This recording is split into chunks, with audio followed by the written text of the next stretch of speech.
자, 고려의 성립과 발전 세 번째 시간입니다. 자, 이번 시간에는 고려의 통치 제도에 대해서 공부할 거야. 자, 이번 시간 통해서 너희들은 고려의 중앙 행정 조직에 대해서 공부할 것이고, 그 다음에 지방 제도, 그 다음에 군사 제도에 대해서 공부할 것이고, 그 다음에 학교 및 과거 제도에 대해서 유념해서 공부를 하면 되겠어. 자, 이제 본격적으로 들어가도록 하자. 첫 번째로 중앙 통치 조직이야. 고려 중앙 통치 조직의 특징은요, 당과 송해 제도를 참고를 했습니다. 그렇지만 그 당과 송해 제도를 일방적으로 모방한 것이 아니라 고려의 실정에 맞게 변형해서 운영했다라는 것, 요거를 꼭 기억을 해야 되겠습니다. 이 부분이 중요한 내용이 되겠죠. 자, 이제 하나하나 살펴보도록 하겠습니다. 자, 고려의 중앙통치 조직의 기본적인 조직은 이성 육부였어. 자, 이성은 중서문화성과 상서성을 말하는 것이고, 상서성 아래에 이부, 병부, 호부, 형부, 예부, 공부가 육부를 형성을 했죠. 자, 그럼 중서문화성은 어떤 정책을 했을까? 자, 중서문화성은 국가 정책을 계획하고 결정합니다. 자, 결정하는 부서가 가장 파워가 세겠죠.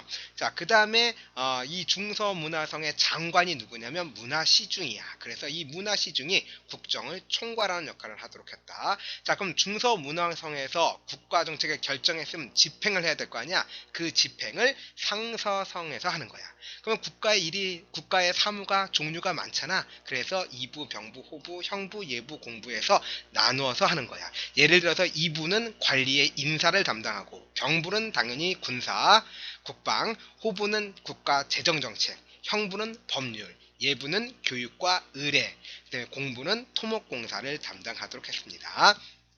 자, 그리고 중추원이라고 하는 기구가 있었는데, 이 중추원은 군사 기밀을 담당하고 그 다음에 왕명을 수행하는, 왕명을 전달하는 그러한 역할을 담당하도록 했습니다.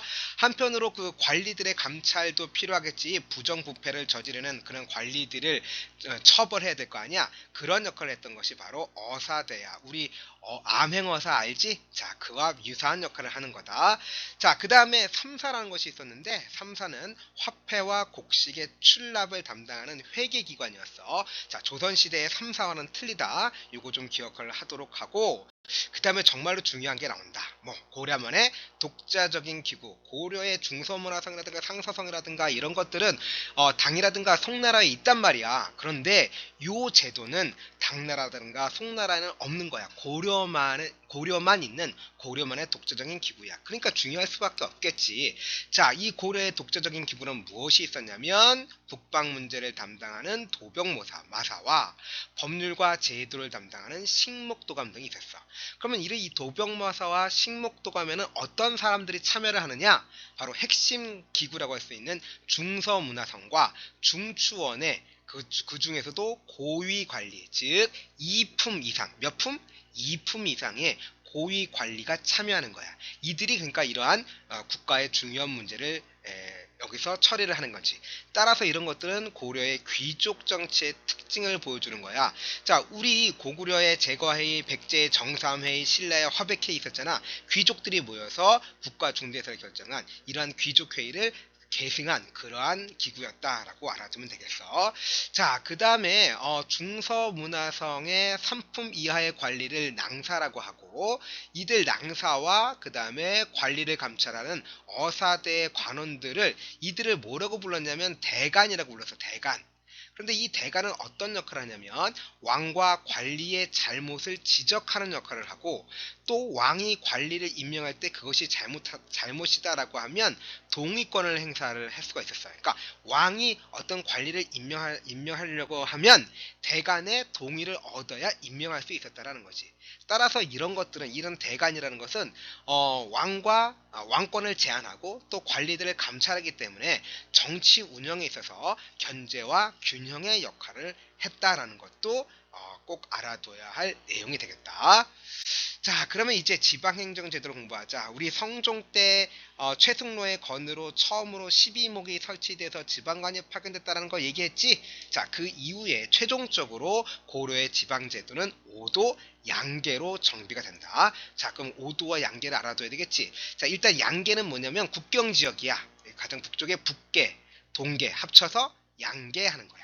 자, 그 다음에 5도는 밑에 있는 서해도, 교주도, 양광도, 전라도, 경상도가 있어. 자, 그러면 이 5도와 양계를 하나하나 살펴보도록 하자. 5도는 일반 행정구역이야. 그래서 안찰사를 파견한다라는 거 꼭 기억하도록 하고, 자, 이 5도 있으면 그 아래에 고을의 크기에 따라서 주, 부, 군, 현을 설치를 했습니다. 그리고 여기에 지방관을 파견을 하게 되지.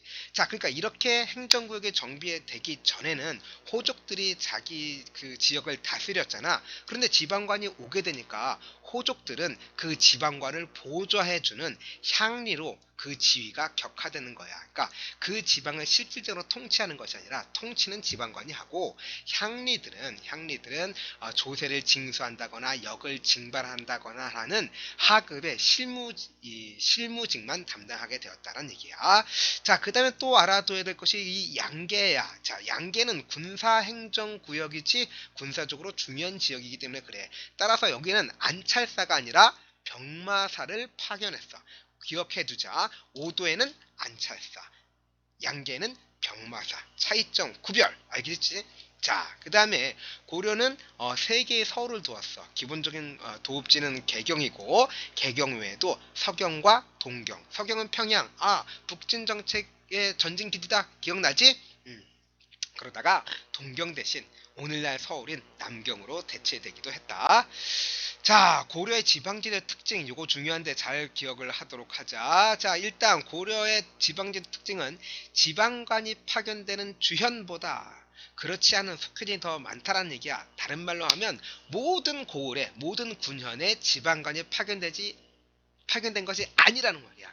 지방관이 파견된 현도 있고 그렇지 않은 현이 있는데, 문제는 뭐냐면 지방관이 파견되지 않은 속현이 훨씬 더 많았다는 거지. 자, 그렇다면 중앙집권이 완전한 거야, 불완전한 거야? 불완전한 거지. 자, 그래서 조선과 비교해보면 중앙집권이 상당히 좀 불안정했다, 이렇게 얘기를 할 수가 있어.